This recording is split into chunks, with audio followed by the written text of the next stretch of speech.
But before this year, I would have considered Ethereum like a really good, reliable chain, but without any products being built on it, it shouldn't really do well.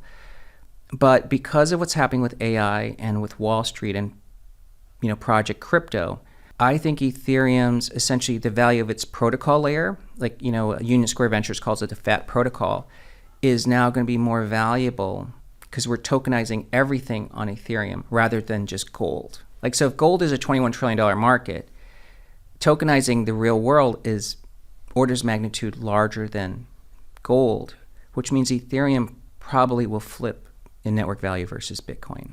Tom Lee, veteran Wall Street strategist and co-founder of Fundstrat Global Advisors, is widely recognized for his data-driven market insights and bold calls in both equities and crypto. His latest outlook on Ethereum comes at a moment of market strain. Thinning liquidity and a $338 million liquidation of Ether futures between August 22 and Friday have fueled concerns of a deeper correction into September. Alongside Fundstrat analyst Mark Newton, Lee pointed to $4,300 as a critical support level, citing neutral RSI readings and a still bullish Ichimoku cloud structure as reasons for cautious optimism. However, seasonality adds pressure. CoinGlass data shows September has historically been Ethereum's weakest month, with median returns of -12.55%, signaling risks remain skewed to the downside if support fails. Beyond the short-term turbulence, Lee's longer-term outlook on Ethereum has evolved significantly. Previously skeptical of its potential due to limited applications, he now views Ethereum's protocol layer as increasingly valuable amid the rise of AI,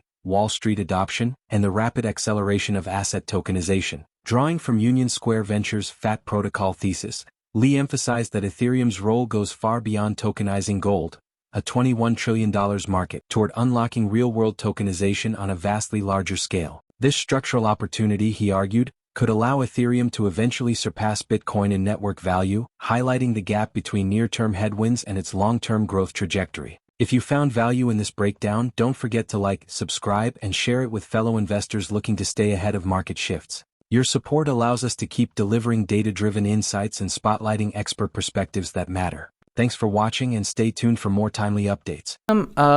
Differs from Bitcoin. Actually, Ethereum was initially a fork of Bitcoin, by the way, but with an added feature, which is smart contracts. So what they wanted to do on Ethereum was to say, let's use blockchain technology not just to store value, but now to store information. Ethereum is as a smart contract platform actually also has something called the EVM, Ethereum Virtual Machine. So you can run entire programs and conditional contracts on Ethereum.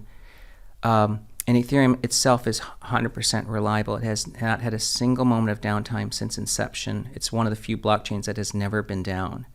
And then if you needed to do more things on Ethereum, you can build what they call layer 2s on top of it. So Ethereum is essentially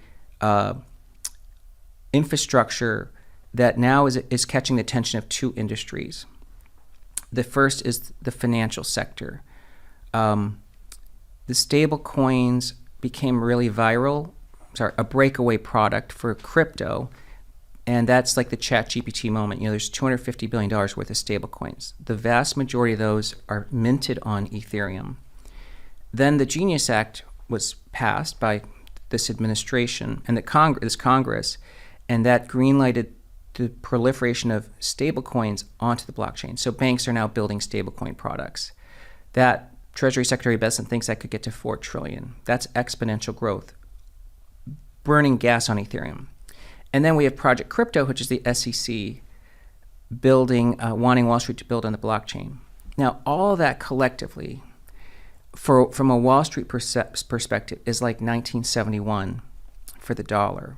And what I mean by that is, in 1971, the dollar went off the gold standard. So in 1971, the dollar became synthetic. And gold was what people bought as a hedge against that synthetic dollar. So you had gold as the trade, and that would be the Bitcoin equivalent. But actually, the synthetic dollar is what created the rails for Wall Street to build all their future products. The futures, curves, derivatives were all because the dollar was a synthetic product. If the dollar was backed by gold, Wall Street would be still a very small business. Well, Wall Street now is going to be building its entire infrastructure onto the blockchain. And the blockchain they're choosing is Ethereum. So this is the 1971 moment where Wall Street is essentially capitalizing on tokenizing the entire world onto a blockchain. That's a huge opportunity. This is not going to be a popular statement because there's a lot of tribalism in crypto. But before this year, I would have considered Ethereum like a really good, reliable chain, but without any products being built on it, it shouldn't really do well. But because of what's happening with AI and with Wall Street and Project Crypto, I think Ethereum's essentially the value of its protocol layer, like Union Square Ventures calls it the FAT protocol, is now going to be more valuable because we're tokenizing everything on Ethereum rather than just gold. Like, so if gold is a $21 trillion market, tokenizing the real world is orders of magnitude larger than gold, which means Ethereum probably will flip in network value versus Bitcoin. Flip as in outgrow. Yeah, it'll have a higher network value. Market is entering what many analysts describe as Ethereum season, where ETH leads performance and capital rotation from Bitcoin into altcoins begins to accelerate. With institutions, whales, and retail investors watching closely, Ethereum's ability to hold its ground while others falter highlights its strength heading into the next stage of the cycle. Tom Lee notes that Bitcoin's primary use case lies in its narrative as a store of value, whereas Ethereum functions differently by being actively used and burned through gas fees. He explained that while Ethereum is consumed in transactions, it is also produced through staking, which regulates its supply dynamics. Importantly, Lee highlighted that Ethereum's inflation rate has been running below Bitcoin's, meaning that from a monetary supply standpoint, Bitcoin's overall supply is still expanding at a faster pace than Ethereum's. This distinction, he suggested, underscores the contrasting economic models that define the two leading cryptocurrencies. Tom also noticed that Ethereum is trading at a pivotal level after several days of selling pressure, with growing speculation weighing on sentiment as Bitcoin and the broader crypto market show signs of weakness. Bulls are struggling to maintain momentum, and ETH now faces the task of defending key demand zones that could shape its trajectory in the weeks ahead. The cautious shift in price action reflects a broader consolidation phase, yet Ethereum has continued to demonstrate resilience compared to its peers. Let's get back to the interview. To an unlimited supply. Yes, I understand that. I think that the distinction to make is that I'm not bearish on Bitcoin because I think Bitcoin will get to 1 million. About all the other cryptocurrencies. Well, other cryptocurrencies don't have the network value because otherwise they're just software chains, meaning...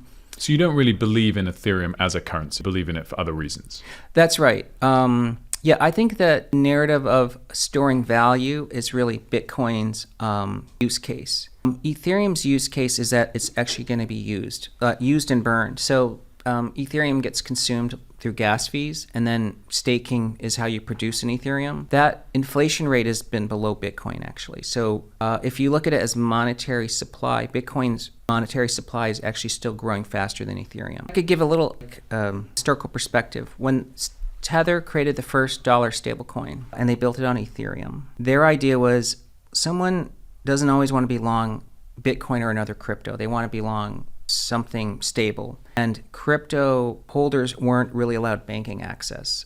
So they didn't have an off-ramp. So Tether built a dollar-backed coin called a stablecoin, USDT. Mm-hmm. In 2017, Google and the UT Austin wrote these papers claiming Tether was just a fraud. And the only reason crypto went up was because of Tether creations. So in other words, it was immediately tried to be viewed as something fake. But then Tether has since grown, and of course stablecoins have really grown in popularity. Merchants outside the US love stablecoins because they don't suffer the chargebacks. Credit card companies or merchants eat fraudulent transactions. So merchants, they get paid, it's just as good as getting $1. Turkey, a place like India, Tether trades at a premium to the dollar because people prefer to get that over cash because it's hard to get robbed. You can use a stable coin to buy real estate in Dubai now using Tether, like $100 million transactions. So it's actually being used in the real world. Actually, stablecoin usage, 80% is outside the US. But the reason the US administration starts to like it is, number one, crypto is essentially 100% quoted in dollars. In GDP terms, the dollar is 27% of global economy. It's 55% of central bank reserves is the dollar. It's 80% of traditional financial market, air quotes. So the synthetic dollar, which happened in 1971, dollar 80% dominant. In the crypto world, the dollar is 100% dominant. So the U.S. wants us to financialize into crypto because everybody prefers to get a dollar.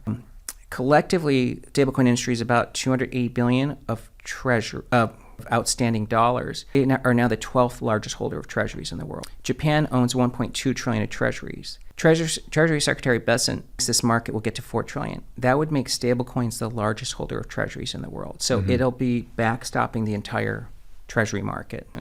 Ethereum continues to stand out from the broader altcoin market, showing resilience even during periods of volatility and establishing itself as more than just another cryptocurrency. While Bitcoin holds its position as the leading store of value, Ethereum's unique model, driven by gas fee burns, staking, and its expanding role in tokenization, sets it apart with stronger supply dynamics and broader utility. Compared with other altcoins, its dominance in DeFi infrastructure and institutional adoption highlights why it remains the backbone of blockchain innovation. This contrast with Bitcoin and the wider altcoin market underscores Ethereum's growing potential to lead the next phase of digital asset growth. Where do you see Ethereum heading next? Holding above key support levels or breaking out to new highs in the coming cycle? Thanks for tuning in. If you found this breakdown valuable, don't forget to like, subscribe, and share. Stay sharp, stay informed, and we'll see you in the next update.